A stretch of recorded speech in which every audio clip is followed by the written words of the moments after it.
We in, baby. No Labels podcast. We back. How y'all feeling? We Hey, back, man. We got Audrey in the building. How y'all feeling? We hey. back, family. Oh, it feels so good to be Sunday back. afternoon, baby. No Labels Hey, podcast. happy Sunday, We in P. the building, baby. What's up, fam? Happy Sunday. We What's good. going on, people? How y'all Oh, listen, feeling? I'm good behind that. We in the building, man. Look, Listen, we got Audrey back in the building. hey, I'm back. Shout out to that transition. That Yo, was we got right we up my got we alley. got we got No Labels fam. We back, son. Oh, Yo, back. shout out to Tim for holding it down. Shout out to Shout out you. to Tim. Shout out to Tim. Tim. Yo, for holding it Cheers to down. you, Tim. Listen, No Labels family, for real, for real. No labels, fam. Shout out to Tim. How y'all feeling? Y'all alright? Day by day, but I'm all right today. Feeling good right now in this moment. I'm feeling great. Hey, you living? Yeah, You living? around family, around love, around yeah. We here, man. Look, man. I didn't necessarily have a blueprint for this, man. It just feel good to be in the room. There's a lot going on in the world. Yes, oh yes. I don't really want to get into politics because it's just I don't feel like politicking today. Like politics be stressing me out a little bit. Well, okay. So let's get the politics technicalities out of the way. Like we are in I've heard the word unprecedented more times in the last year than I think I've heard in my life collectively, but we are in a critical time. For the nation is really interesting. We're just seeing things in our national politics that we have not seen before. Period. Um, with that being said, there's a big rally that will be in Savannah this week. It's already starting to I heard be talked about about that. on national news. I heard about that.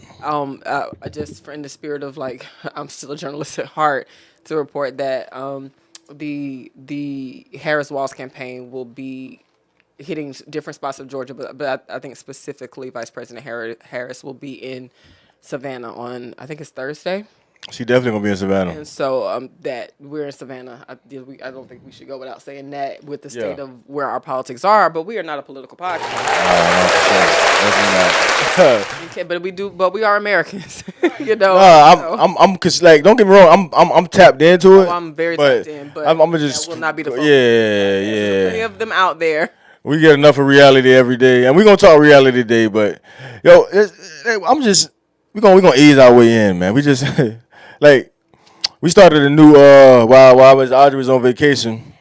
We started a new we got something called a health check, and we just trying to like cause like I said like I'm talking to my generation where health is always a focus, but it's more of a focus the older you get. You know what I'm saying? Like now as a 34-year-old, I realized that sleep affects me. You know what I'm saying? My diet affects me. So it's like I just want to check up. Me personally, my focus right now is decreasing my sugar intake.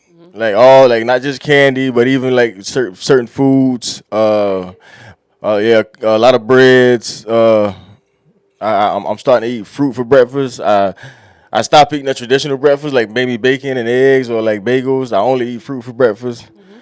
And just in doing that for these last 2 weeks, I've seen the difference. Like I usually take a nap at midday, but now I'm not so tired to take a nap. You know what I'm saying? I might close my eyes, but I'm not as tired as I was 2 weeks ago. So I can only imagine when I, growing that. But that's my health checkup. What you focused on? I've definitely moved just overall in the category of like health, wellness, fitness.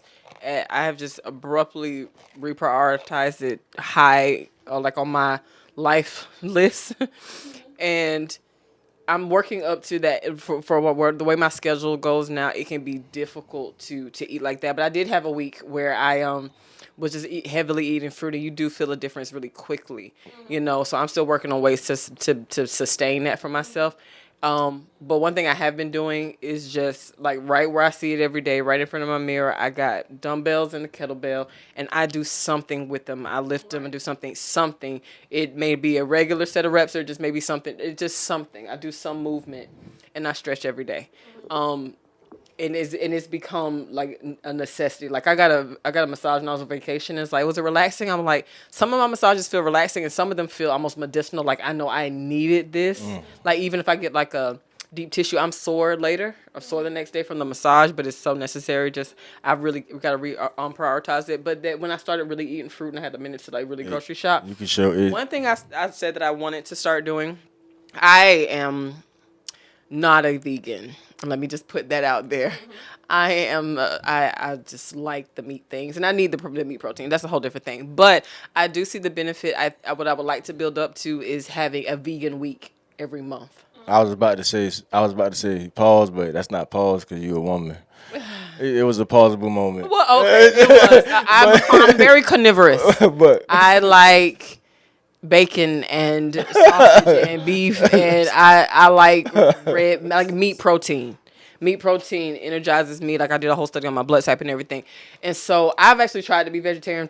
And my energy levels tanked. You know, and so I'm like, my thing is with those different types of eating, really get to know yourself and do what's best for yourself.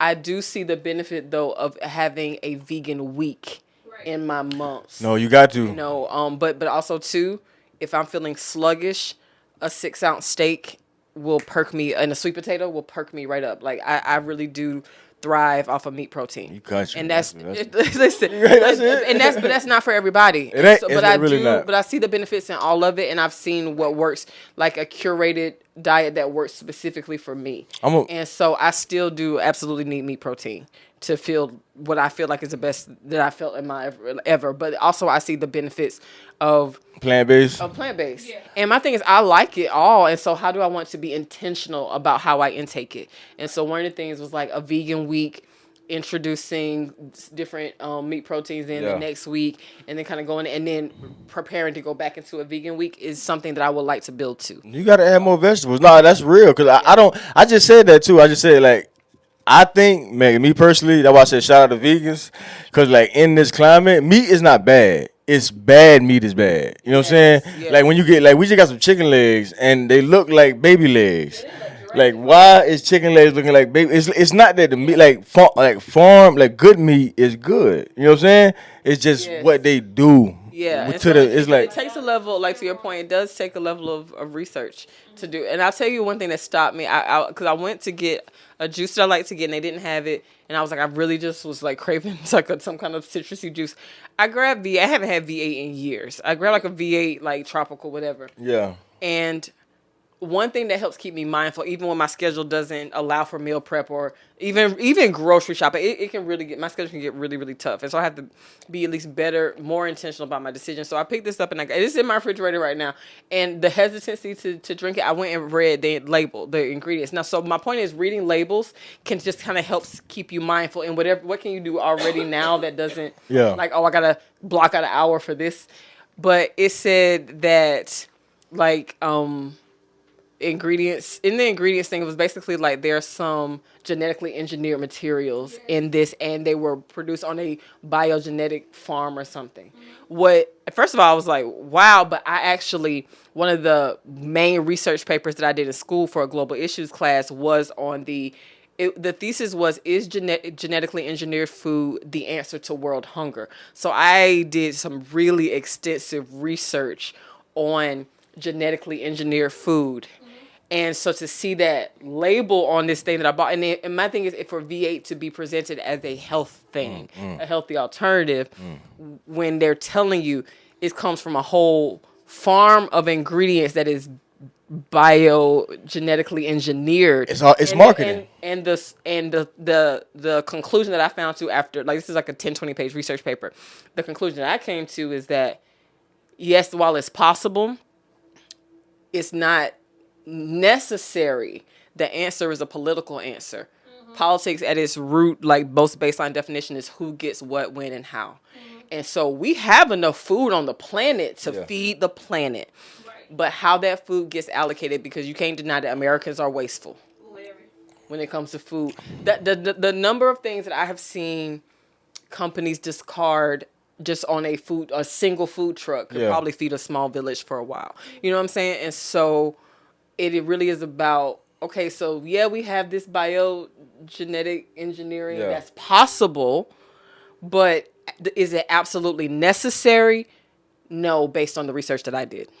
when you look at I stopped now. I was like, do I even want to drink this? yeah, you gotta because they promote it as healthy. It's like you even look at the nutrients chart that we grew up on, like from elementary school. When you study health, it's like okay, don't get me wrong, all my habits not, but I study health, and when you and that mark, that chart is good marketing. Like a lot of stuff that they, you know the old saying, milk make the bone strong. No. You know what I'm saying? And milk is I love milk. So this coming from somebody, I love milk too, yeah. and my wife is in the like I even said it one of like 2 podcasts ago. I was like to make myself feel better because I love milk and I love cookies, and those are my kryptonite. And I said to make myself feel better, I got almond milk, thinking I'm saying I'm doing it a healthy way. You know what I'm saying? So you're not. This ain't coming from somebody who hates milk. No, that's like we got like a secret affair going on. But it's true. Milk is not like that's Yeah. it's not good for. It's not. It's Some homemade cookies. I don't know if you ever had my homemade cookies. milk. No, I ain't know you be baking. Most We're gonna have to do. cookies We're you gonna ever had. we're gonna do a taste. A taste test live on the podcast. I You feel will what I'm go saying? against anybody. You know what I'm saying? And I will make them from scratch right in your kitchen. and I'm not gonna be Give me everything I biased. need. I'm not gonna be biased. Like I'm gonna call a spade a spade. I'm gonna call a spade a spade. Like it got like Simple ingredients, but I'ma you gotta be- know what you're doing. You gotta know how to work the pans. You gotta know how to work the temperature. You gotta know how to. I'm gonna be Simon. Like you remember Simon? Like remember Listen, I'm I Simon. welcome it. Go for it. you feel what I'm saying? I'm confident. I'm Simon. Like, I can't bake. I'm be like I cannot bake. You know what I'm saying? I cannot bake. You know what I'm saying? But My mom was a mathematician, and she taught us practical math growing up, and she taught us like fractions and things through baking. And so I can do fractions. I can make a mean batch of cookies. okay. We're gonna see yeah. Yeah. Macadamia. Can you do macadamia? Yeah.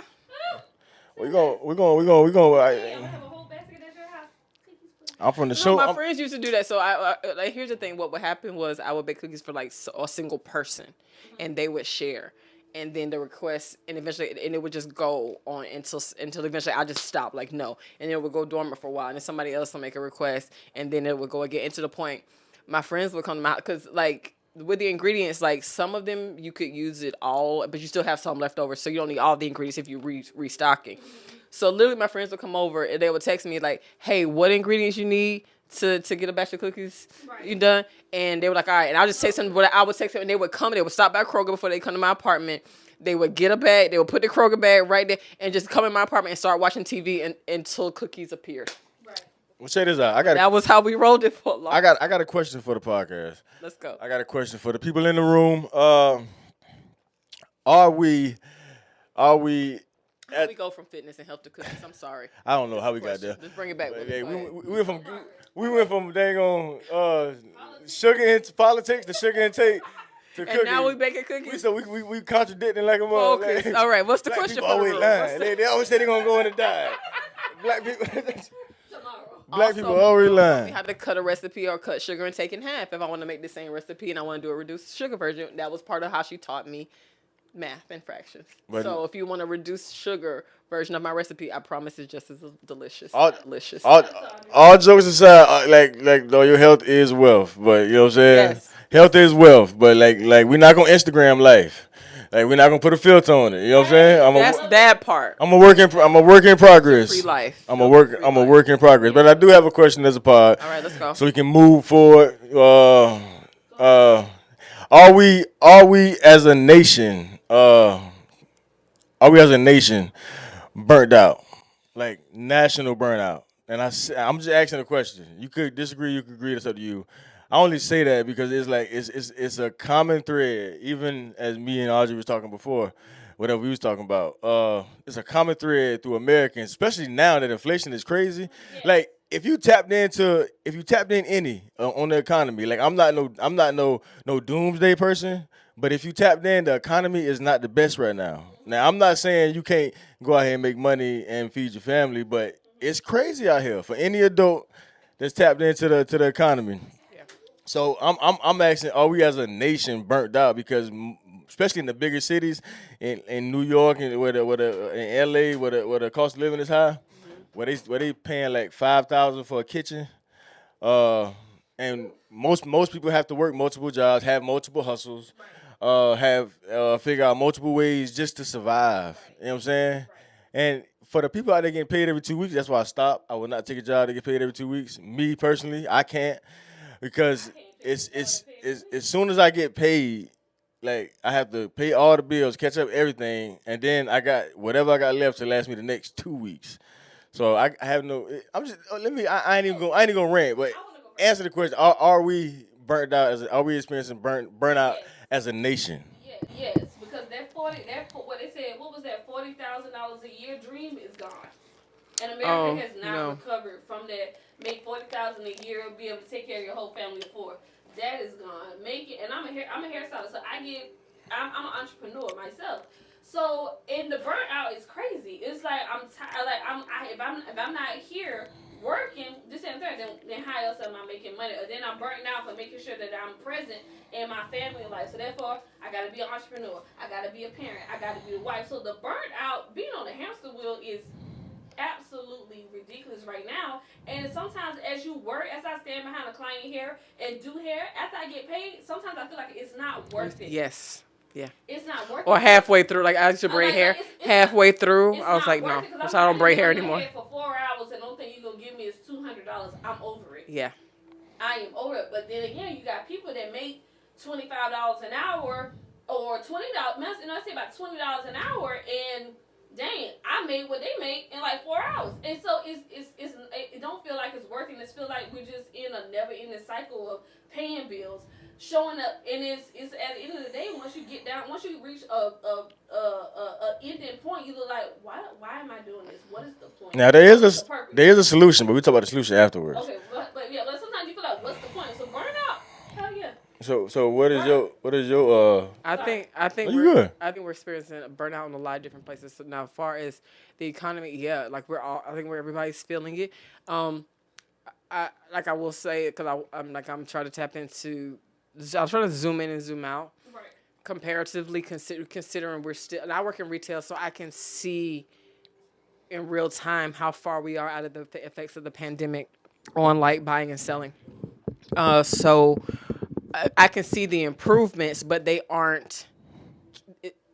It could be worse, but it could be so much better. Right. But when you consider we talk about like the 40, I remember when $40,000 was a really substantial salary, Yeah. but when you consider the cost of housing has gone up in comparison, and wages really haven't. The cost of school, like the inflated cost of all these different things that are necessary. I think there is a rat race, hamster wheel burnout when it comes to work. Absolutely, we were talking about that. I think there's an emotional burnout. We haven't really grappled or had any real. I think whatever the national global equivalent of like a moment of silence is beyond COVID and how many people died. Right. We haven't really. We didn't even stop. We haven't stopped Yeah, to acknowledge. We haven't, and in the middle of all of that, plus the pandemic, plus everything, the racial tensions that this country grew to during that particular time. You know what I'm saying? So I think there's an emotional burnout of just we took all this in, we took all these traumatic things in, and then we just kind of got back to it. So I think that there's an emotional burnout from some of those different things, and we're talking about the effects of some of those things without talking about the root cause. I think like the immediate root cause, and then like the national history root cause of some of these things. So I think that all of them. I don't think you can completely divorce one issue completely from the other issue, but I think all of it does land out. We are tired. As a nation, I think I think too, and again, not to get too much into politics, I think too that's why, like here, like if we look at what's going on with the Harris Walls campaign and the energy, the surge of energy that is undeniable, no matter where you stand on the political side, it's undeniable. But to me, that looks very similar to when we were shut down for COVID, and when people just could not go out and could not interact and could not shop. When we finally reopened, the surge of people, not even necessarily shopping, just out to be out. Like, we're just so glad to be out. I feel like that is part of the energy that's fueling that everything everybody's talking about, this newfound optimism, hope, and joyfulness. I think, too, that is like, in some ways, a collective sigh of relief, or at least a place for those emotions to go collectively. No, you do. So I need think that. I think all of those things, and I don't think you can necessarily completely divorce one issue completely from the other issue, but I think it all goes back to how does the culmination of all these things affect me personally, and it comes down to I'm tired, emotionally, physically, mentally, tired. You know what? And I don't think and we so busy keeping going that we don't stop to really realize what is the source of this particular tiredness. What is the source of this particular effect on my emotions? What are the decisions I made that have this particular effect on my finances, this particular effect on my physicality? And that. But it's like I ain't had this time to stop and think about it because the hamster wheel continues. And so I yes, that is the long answer, but I do think I know at least that I am actively feeling it. And that's honest, and I agree. And before and we at the heart of the podcast, because you saying that actually tuned into what we're gonna talk about. But before I talk about that, I do want this is random, but I do want to talk about shout out to all my single men out there. I'm not single. My wife. I am. My wife is in the studio right now. Shout out. Team single in the studio. Shout out to the single men out there. And I only say this because this climate, and it's like I do agree. I do agree that men are the providers and all this, but I think due to the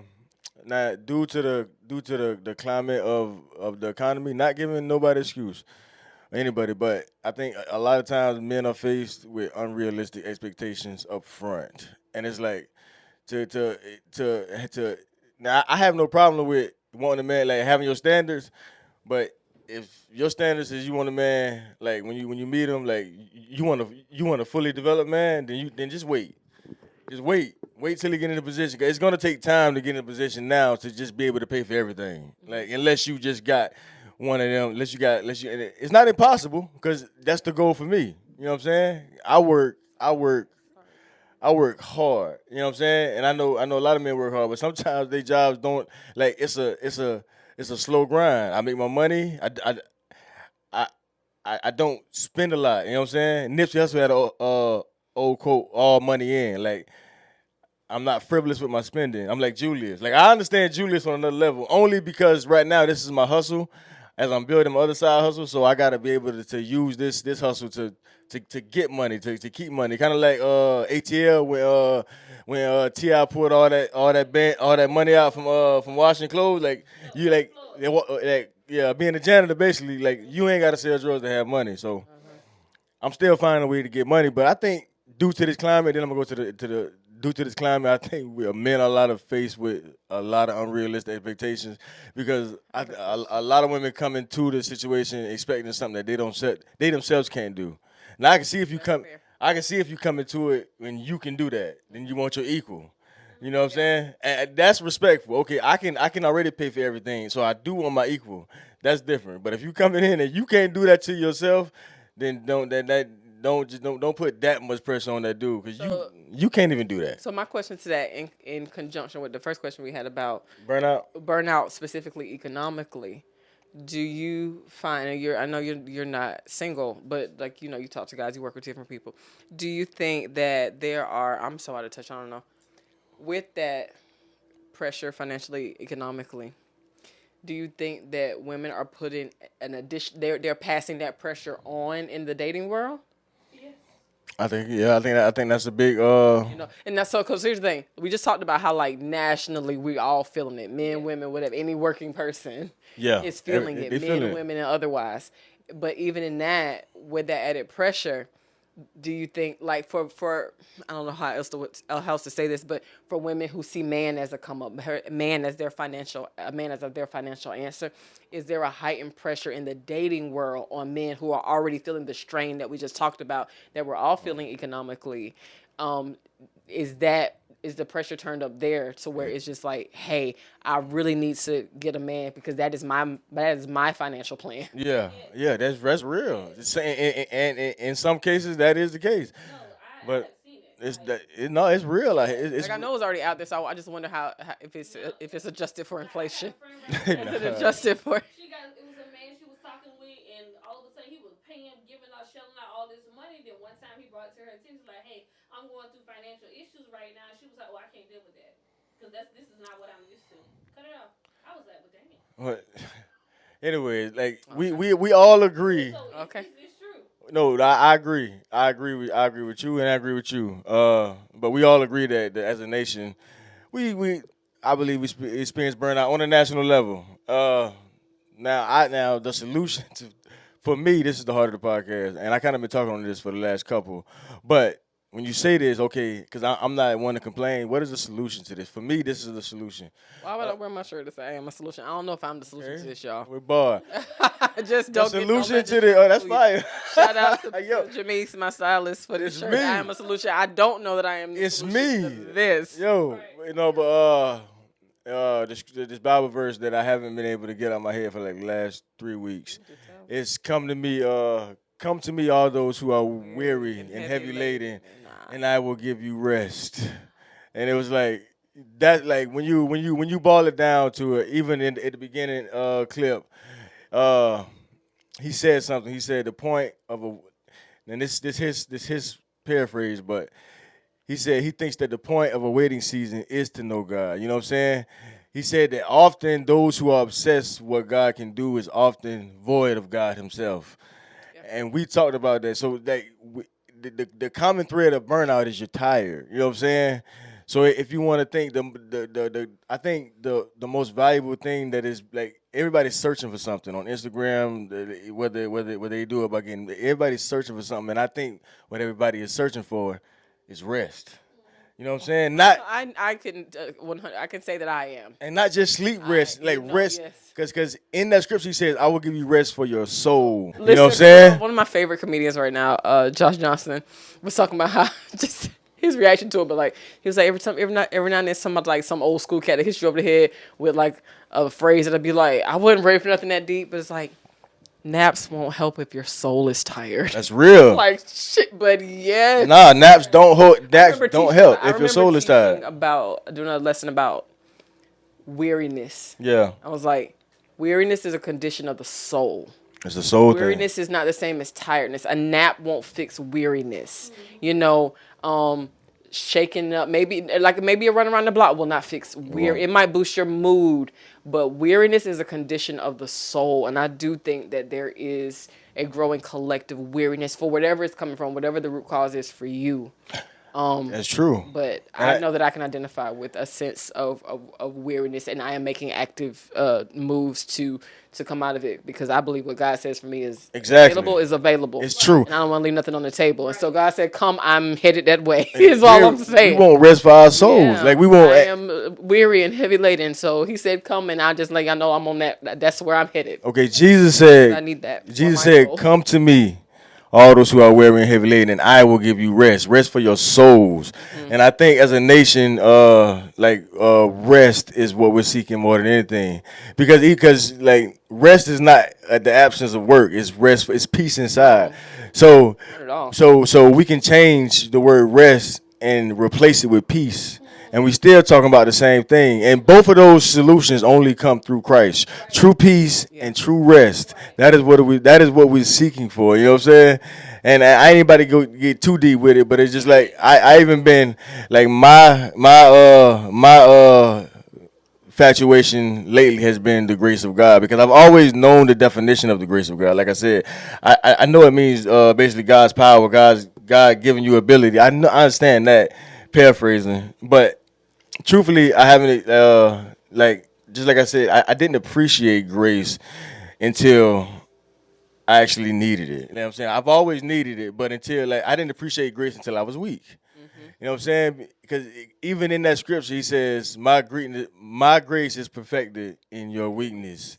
And it's like, that makes sense, because I'm here now and I'm energetic. Just like I got plans. I believe in this thing that I'm in now. At one point in time, I did not, in my soul, I did not believe in it. I was dead here. You know what I'm saying? What like I was dead here. And it's like, I know that, I know now the grace of God, because I didn't have a desire to change. What I mean is I knew I had lost the ability to believe in God. You know what I'm saying? I was just doing dress rehearsals on this podcast. You know what I'm saying? Just trying to keep the message going. But now I had I have real belief. You know what I'm saying? And that belief in from me. It was almost as if I woke up one day and it just flooded back into my heart. Now I have the desire to do better. Now I'm going to the gym 6 days a week and I'm resting on the seventh. Oh, I'm so jealous. I want to And go it was to the like gym I 4 days a week. didn't have the desire to like. I was at a place at one point in time where I knew what better was and what I should do for better, but I had no desire to get there. And all of a sudden, I had desire, and I know that desire by itself wasn't for me. That was the grace of God, and it was like, I have peace Yeah. now, even with everything that I got going on. Like I have peace, so it's like everything that we're seeking for, the heart of everything we seek for lies in Christ. It lies like okay, the answer to this all is not Democrats, it's not Republicans. Like okay, yes, pay attention to the understand, go vote, pay attention to the climate, but the answer to our problems is not in politics. Right. The answer to the problem we seek is in Christ alone. Yeah. Rest. That's my 2 cents. Listen, preach to me, Willie. Yeah, no, I'm You know what I'm sorry. saying? You know what I'm saying? The level of how you hitting everything. Yeah. I had a similar thing of not quite how you just described. I forget what you said, but like this exact wording. But for me, that moment hit me of I want better. Like I see what I'm experiencing now, and I want better. And when you have experienced the exact better, you know, like basically, like I want this. I want my life to be composed this way. I want to have enough time for this, this, and this. I want to have enough money for this, this, and this. I want to have enough this. Like, and when you know that you've experienced that and thrived in it, and somehow find that you're not there anymore, you can't convince me that it's not possible because I've had it. Yeah. And so it does make it easier, like with some of the decisions I've recently made that I talked to you guys about. And I told it, like, anytime I'm having a major decision, like, it wears on me physically. And I remember I was told, even on my vacation the last couple of days, I was, like, back and forth. And I do remember the level where, like, peace flooded in. I do remember that moment where I was just, like, back and forth with a lot of different things. And then, you know, it was, like, loosely decided. But it's still, even now, some things are decided, but some things are equally uncertain. Yeah. But I remember just, like, the drive home, I picked up my dog, and somewhere on that ride, it was like it snuck in when I didn't realize, and I realized like, oh, that feeling is gone, and peace is here, and it hasn't left since then. You know what I'm saying? And so it's just like it's almost like you're toiling, and I didn't have that scripture in front of my mind at the time, but with all my decision making, all my little notes, and all my conversations with mom and different things like that. The whole thing, if I look at it now in hindsight, it's almost like Jesus saying, "Come to me, and I will give you rest." And something in me decided, and just making the decision to walk. Like if God is saying come to me and he's that way, as soon as you turn that way and start walking, you're not there yet, and you're leaving some stuff behind, but you know you're on the way to rest, and you know you're on the way to what he promised. The peace hits early before you even fully get to the next thing that you're uncertain about. Facts. But I have enough faith to come to him. Whatever that means leaving behind, whatever I can take with me, I'll take, but I'm going to him. And the peace, it really just, thank you, Willie. Just thank you, Lord, for all of the timing of my life in these last few weeks, you know. But yes, that feeling of peace, but it was one of those things. It's different if you're like imagining better for yourself in certain things. And it's just like, you might endure something a little longer, but it's almost like, if you had an amazing relationship that just ran its course for whatever reason, you know, left on good terms, whatever, you know, and then you get a relationship that is like verbally abusive and to the point like, why am I here? like it may be some good spots in it, and you know why you chose it, but it's just like, oh, I deserve better than this, and it's not like I'm not seeing Instagram pictures or other people like, oh, maybe that's not possible for you. No, I know. I had it. I had another version of it. Not that, but I know this is possible. And whether I can see exactly the specifics of what it is, I know enough from my own history and my own experience to leave this. Right. It's that. And there is a peace in just making the decision. And then when you know that decision is aligned with an instruction God says, if you're feeling that level of weariness, come to him. And you know the decision is put you on a path to him in a different way, there is a peace in that. And I just thank you. And that just really summed up the decision making process internally, the internal feelings that I had with that. And I'm like, no, I'm on the road to rest. Yeah, exactly. It's like truthfully, all things lead back to Christ. But even in that, even in the rest, like rest doesn't mean devoid of broke. I mean of work. No, not at But all. what I'm saying is, Lord, no. what I'm saying is because now I'm working more because okay, a part of what God told me to, a part of what I know God has me to do is to speak to people who feel hopeless because like being down bad is one thing, but to be hopeless is a whole nother demon. Yes, It's to be down and to not believe in your heart. Like you can speak it, like everybody talk a big game, but you really know what you believe when you like. Let's say somebody say, "Oh, I believe I can be a millionaire," but in their heart they're saying it's never. It's like you can feel it, but it's like all things, and that's just what that's just what I'm learning. One of the things my mom taught me is that it like so yeah rest. That rest we're talking about does not mean you're not working. No, it don't. But one of the things my mom taught me, and I have experienced so many times, is that the work of your purpose energizes you. The work that's antithetical or in opposition to your purpose will drain you. Even if that work that is like, here's the thing: if I'm doing purposeful work, I have worked a whole 24 hours nonstop in the work of my purpose, and I needed a nap, but my soul was energized. Right. And that's where you can kind of tell. Some people have called me literally like in sleep. Like I woke up out of my sleep to answer the call. Hey, Audrey, can you write this? I got up and wrote it, went back to sleep, and woke up the next day and was like, was it even English? Right. And they were like, oh my God, no, it was perfect. And it was, you know what I'm saying? That kind of thing, when it's the work of your purpose, Right. it fuels you in a way, and you can kind of tell. My mommy would tell me, like, as you get older and more in tune with your purpose and align with it, the purpose that God put you here for doesn't change. That is why you exist. So as long as you're living, you have gives that. you energy. But you should get more aware, and your decision making should be purpose driven because you're more aware of yourself and you're more aware of these things. And one of the physical indicators that you're doing the work of your purpose is, did this thing I just do energize me or did it drain me? Did it drain? Because that's what grace is. Because like I don't want people to be delusional. Like even if I'm sleepy and like a zombie, Yeah. barely holding it together, there are certain things that will energize me just for the moment that I'm doing it because I am built, created, purpose to do Yeah. that particular work. I could be well rested and you ask me to do something that ain't, and I'm like, you know what I'm saying? But that's a physical indicator that you're doing the work that you were physically created, wired, And that's how you that you exist build to it. do. Right. You know, so yeah, you might need a nap. Like that's that stuff. Like, oh no, I love writing. Yeah. I love communications. Even when I'm exhausted, I love it. Even when I hate it, I'm frustrated, I love it. You know what I'm saying? There's some things that's just not so bad, but they just don't. Doing that repeatedly, that's the hamster wheel. Like, is this draining in me and taking more from me? And when you have that thing that's draining you to the point it's not like it's a direct opposition to what your purpose work does as it fuels you. Now, if you give too much time to that work that's draining you, then you don't have energy left for the work that you're supposed to be doing that should be filling you back up. And so that cup stays empty, and then it's like, for me, the way I describe it, it's bullying that purpose work off the table. Yeah. So and the work of your purpose, if you can see that as almost like a gas station, a refueling center.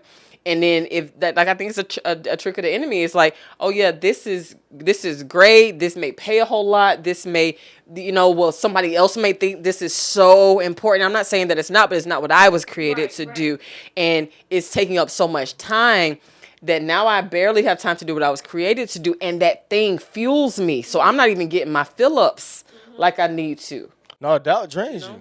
Doubt drain like I don't want people to be in delusion. Like, okay, like if one thing I've learned, like that's why I've stepped it up a notch. If you want a better life, you're gonna have to do that. Now that's not absence of the grace of God, but you're gonna have to change, and you're gonna have to like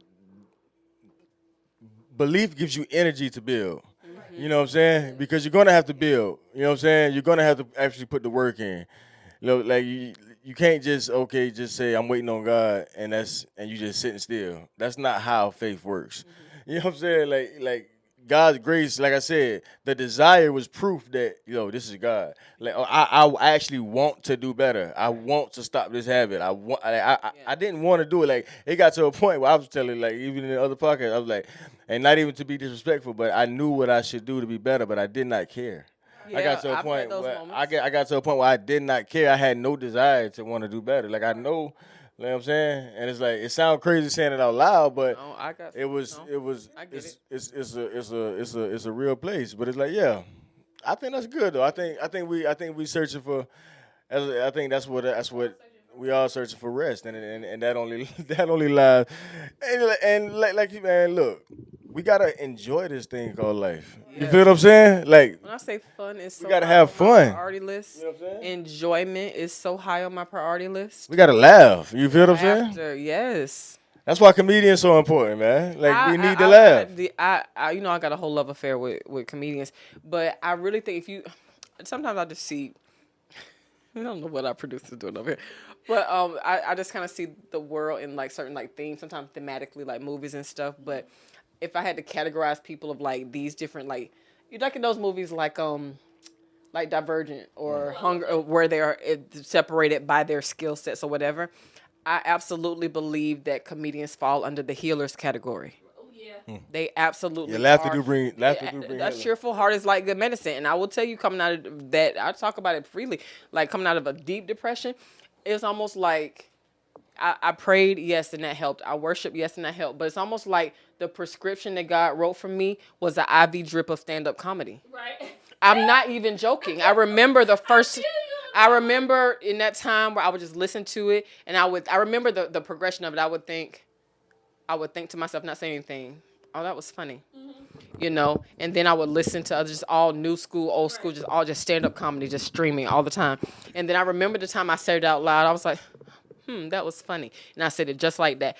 And I can remember the time where something was so funny that I just laughed. Right. And then I would always acknowledge it in my head, and I'm like, oh, that was funny. But the first time that it hit me, and I remember the physical reaction in my body, I just laughed, and I was like, oh. It was like a breath of fresh air came into my whole, and that was what I really understood. No, God is so dope that he actually put medicinal qualities in laughter. Right. I was And going. if you will pay attention to even anybody that's grieving, if you go it's like just in grieving people, like it's so unique. But if you pay attention to it, it's such a unique gift that God gives in that space. You need laughter. But like the amount of laughter, genuine laughter that lives in the world of grief. Because here's the thing, nobody's thinking about laughing during those moments. And so if anybody does, it's from a real place because you've had a memory that really God knows what it does to our nervous system, to our respiratory system. And I remember feeling like, oh my God, it's almost like my lungs got a burst of air. It's just like God breathed something in me, and I feel like that was my spiritual prescription was an IV drip of streaming. A comedy. Streaming was new at the time, but streaming stand-up comedy, and so. That is so good. No. Sisters got a dark humor. Oh, listen. We laugh. They do. I have dark, but I believe that dark humor, and I have such respect for comedians that do it, but I think it works I know some people that don't like it, but most people I know that don't really care for it haven't really had a bunch of real dark moments in their life. So if you've had dark moments, you have a different appreciation for dark humor. So that time I was listening to like Dane Cook, who's out, he was like these people that were darker in their humor, but I'm like, I'm in a dark place. They're here for me. They're making me laugh here. You know what I'm saying? And so I could do a whole hour on that's real. On how stand-up comedy has benefited my life, and I absolutely believe that the work you get. So shout out to stand-up comedians everywhere. I think that you are absolutely healers, and God has given you a unique spin on, a unique view, a unique perspective on life. And for just those of you, it's arranged everything from freaking Eddie Murphy to Jerry Seinfeld to the new school, Kevin State, everything. Like all of that was like medicinal for me. Tony Baker, Josh Johnson's a new thing now, but they bring life and it's key ones during that streaming service that I feel like really was like helped to save my life and pull me, carry me, held my hand out of the darkest parts of my life. It was specifically stand-up comedy. Laughter is good for the soul. So shout out to y'all. I was gonna say another. out to y'all. May the Another Lord thing bless on you. peace. Another thing the on work you do. Another thing I realized that help bring peace into your life is when you let go of control. It's a Bible scripture when it says, "I am the vine, you are the branches."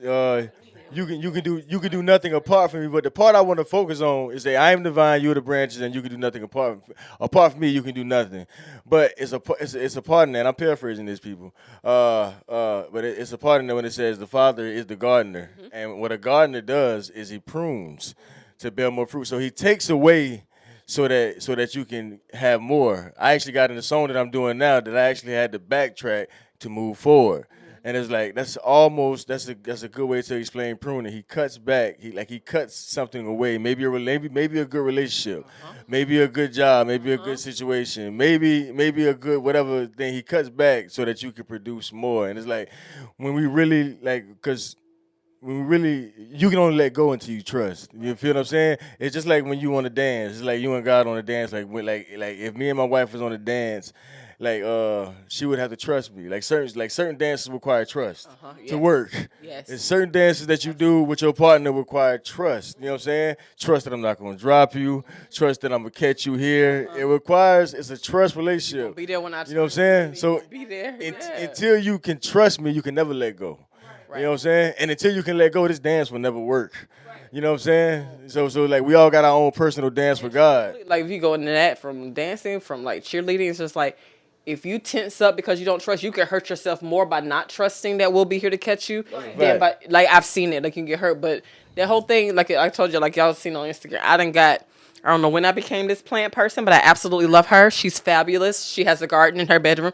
I got houseplants all over, but I'll tell you one thing that when you just got growing things like that, you see the needs of each one. Like the light needs to work. The way they move, it's just like I have to turn certain ones because they reach for the light. Once they start turning, I turn it around so I can pull them back with the light. Right. You know. Yeah, plants are living. But I tell you though, when you want to see your plants thrive and grow, you learn really quickly the benefit of cutting off dead things. Right. You have to. Because you don't need energy going to something dead. Right. And so as long as that dead thing or dying thing is still attached to the main like root source and energy source, it's still going to try to send energy there, but it's going to a dead thing. Right. So just cut that whole thing off and then you'll see new growth. You'll see healthier growth. When you like the way I've been in it, and listen, playing with plants will teach you you'll see the benefits of pruning so much, especially when you like, let me cut this. It's one plant, the one leaf. I was like, but the leaf is still intact. It's starting to brown, but I was like, let me just cut it off. I come back in three. Yeah.